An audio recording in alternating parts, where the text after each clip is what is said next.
আসসালামু আলাইকুম। সৌবান্নাকে যেখান থেকে দেয়া হয়েছে ওই হঠাৎ বাজারের খালের থেকে নিয়ে আর সিমেন্ট ফ্যাক্টরি নিয়ে এর বেশি যদি সুবান্না উঠতে চায় তাইলে সুবান্নার এক ঘর ভাত সুবান্নার থাকবে না। তাইতে সুবান্না যা করবে তাই হবে। সুবান্না কত দূর যেতে পারে আমরা তাই দেখতে চাই।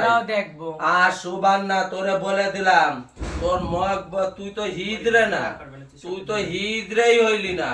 তুই যদি হিজড়ে হইতিস বেটা গুরুর কাছে আলমন্ত্রিত নাগে দিয়ে হিজড়ে গিরি করতিস। তুই কিসের হিজড়ে তোরে থুইতে দিতে পাইতে দিতে তুই ধুতি তেলা না পটক না তেলা কেউ জানে না। বুঝতে পেরেছিস? তোরে যেটুক দেওয়া হয়েছে তার বিনিময়ে এক ঘর বিড়িতে তুই হাত দিবি। তোর যদি কলিজায় সাহস থাকে তুই আমাকে বিড়িতে এবারে হাত দিয়ে দিস, তারপরে দেখা যাবে তোরে কি করতে হয় না করতে হয় সে ব্যবস্থা হবে পরে। সবাই বলো রয়ে গেল কথা, তুই যে ওই যে আসলাম ভাইরে দিয়ে জোর করে ভয়েস পাঠাইছিস, এগুলো কেন করছিস? সে তো সব তোর ভাই বিরাদারে নিয়ে আসছিলি, ক্যাপ্টেন নিয়ে আসছিলি, সবাই নিয়ে আসছিলি। সবাই পান্না, আমার দাদিমা পান্না হিসেবে আমার দাদিমা, তাকেও আসসালাম আলাইকুম। তার ঘরে বসে মীমাংসা হয়ে গেছে, যেটুকু দিয়েছে ওইটুকু খাবি।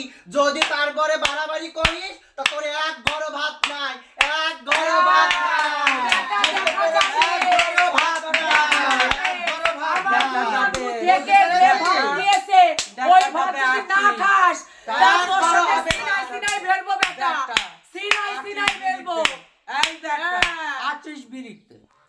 সবাইকে আসসালাম আলাইকুম।